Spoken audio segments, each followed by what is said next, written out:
SASDOவின் பிரதான செய்திகள். தலைப்புச் செய்திகள். தன் நிலையை அன்றே கூறினாரா ரணில்? அதிகம் பகிரப்படும் முகநூல் பதிவு. ரணிலில் எமக்கு எதிரான செயற்பாடுகளை மறைந்து நீதிக்காக போராடுகிறோம் சயித் பிரேமதாச. கொழும்பில் பிரதி போலீஸ் மா அதிபர் கைது. சோமரட்னாவால் உயிருடன் காப்பாற்றப்பட்ட 3 பெண்கள் விடுவிக்கப்பட்டுள்ள கோரிக்கை. ரஷ்யாவில் இரவோடு இரவாக தாக்குதல் நடத்திய உக்ரைன். தொடர்பன விரிவான செய்திகள். தாயக செய்திகள். முன்னாள் ஜனாதிபதி ரணில் விக்ரமசிங்க தற்போது கைது செய்யப்பட்டு தடுப்பு காவலில் வைக்கப்பட்டுள்ள நிலையில் அவரது முகநூல் பதிவில் வெளியிடப்பட்ட பதிவொன்று தற்போது பேசுபொருளாகியுள்ளது. குறித்த பதிவானது 2014 11 11ஆம் தேதி ரணில் விக்ரமசிங்கினால் வெளியிடப்பட்டது. குறித்த பதிவில், ஒரு அரசனுக்கு என்ன திறமை இருந்தாலும் அவனது ராஜ்யத்தில் மனிதர்கள் அரசாங்கத்தின் செல்வத்தை திருடி வீணடித்தால் அந்த மன்னர் அந்த பதவியில் இருக்க தகுதியற்றவர் என்று குறிப்பிட்டுள்ளது. இந்நிலையில் முன்னாள் ஜனாதிபதி ரணில் விக்ரமசிங்க தற்போது அரச நிதியை துஷ்பிரயோகம் செய்த குற்றச்சாட்டில் கைது செய்யப்பட்டு விளக்கமறியலில் வைக்கப்பட்டுள்ளார். இதன்படி ரணில் முன்னதாக வெளிப்படுத்திய நற்சிந்தனை அவரது வாழ்விலும் ஒரு மாறுதலை ஏற்படுத்தியுள்ளதாக சமூக ஊடகங்களில் குறிப்பிடப்படுகிறது. நாட்டில் நீதித்துறை செயல்முறையை நாங்கள் மதிக்கிறோம், ஆனால் தனிப்பட்ட காரணங்களுக்காக அவற்றை பயன்படுத்துவதை நாங்கள் கடுமையாக எதிர்க்கிறோம் என்று எதிர்க்கட்சித் தலைவர் சயித் பிரேமதாச அவர்கள் தெரிவித்துள்ளார். கொழும்பு தேசிய வைத்தியசாலையில் சிகிச்சை பெற்று வரும் முன்னாள் ஜனாதிபதி ரணில் விக்ரமசிங்கவை எதிர்க்கட்சித் தலைவர் சயித் பிரேமதாச இன்று காலை மீண்டும் ஒருமுறை பார்வையிட்ட பின்னர் கொழும்பு தேசிய வைத்தியசாலைக்கு முன்னால் ஊடகங்களுக்கு கருத்து தெரிவிக்கும் போதே மேற்கண்டவாறு தெரிவித்துள்ளார். தொடர்ந்தும் பேசிய அவர், முன்னாள் ஜனாதிபதி ரணில் விக்ரமசிங்க தேர்தல் காலங்களில் எங்களுக்கு எதிராக செயற்பட்டார், ஆனால் அதெல்லாம் வேறானது.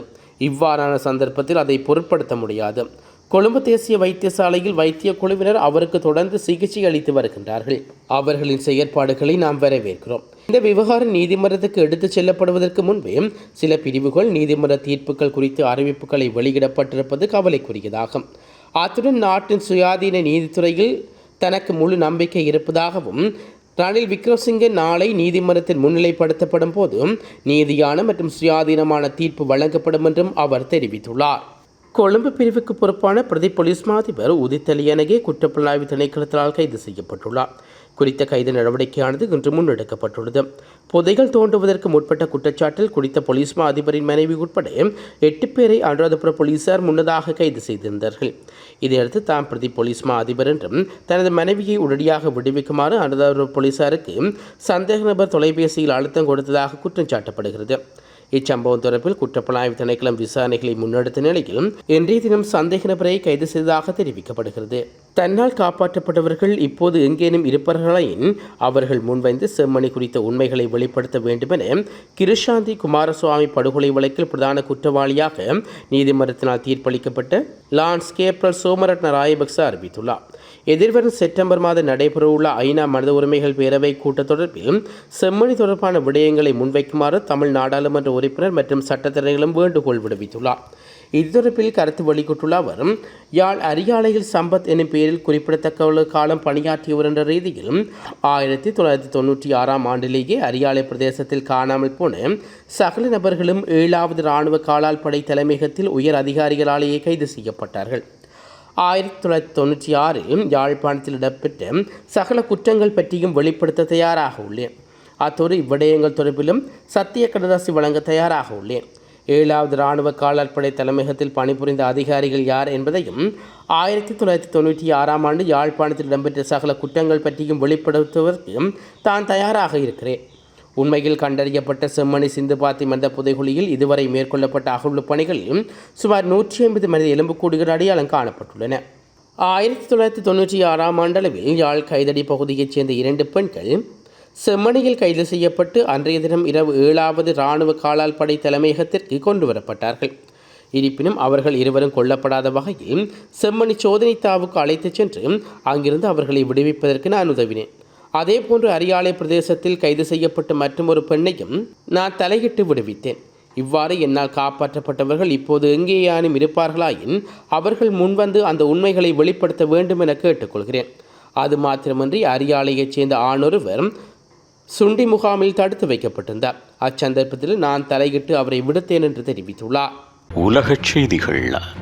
ரஷ்யாவின் குக்ஸ் பகுதியில் அமைந்துள்ள அணுமின் நிலையத்தின் மீது இரவோடு இரவாக உக்ரைன் தாக்குதல் நடத்தியுள்ளது. இதனால் அங்குள்ள மின்சாரம் மற்றும் எரிசக்தி வசதிகள் பலத்த சேதத்துக்கு உள்ளாக்கப்பட்டுள்ளதாக ரஷ்யா தெரிவித்துள்ளது. எவ்வாறாயினும் அங்கு பணிபுரியும் ஊழியர்கள் யாருக்கும் காயம் ஏற்படவில்லை எனவும் நிலைமை உடனே கட்டுப்பாட்டுக்கு கொண்டுவரப்பட்டதாகவும் ரஷ்யா கூறியுள்ளது. ரஷ்யாவின் இந்த குற்றச்சாட்டுக்கு பதிலளித்த சர்வதேச அணுசக்தி உக்ரைன் தாக்குதல் தொடர்பிலான குற்றச்சாட்டையும் தனிப்பட்ட ரீதியாக உறுதிப்படுத்த முடியாவிட்டாலும் அணுசக்தி வசதிகள் இப்போது பாதுகாக்கப்பட வேண்டும் எனவும் தெரிவித்துள்ளது. இதேவேளை நாட்டினுள் உள்நுழைந்த 95 உக்ரைனிய ட்ரோன்கள் ரஷ்யாவின் வான் பாதுகாப்பு படையினால் வெற்றிகரமாக அழிக்கப்பட உள்ளதாக தெரிவிக்கப்பட்டுள்ளது.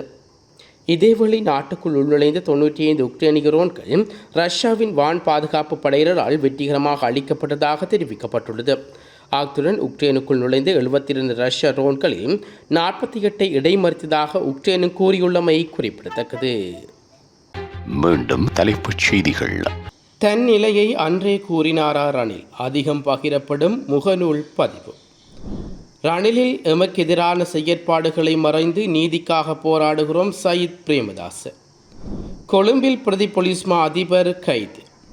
சோமரட்னாவால் உயிருடன் காப்பாற்றப்பட்ட 3 பெண்கள் விடுவிக்கப்பட்டுள்ள கோரிக்கை. ரஷ்யாவில் இரவோடு இரவாக தாக்குதல் நடத்திய உக்ரைன்.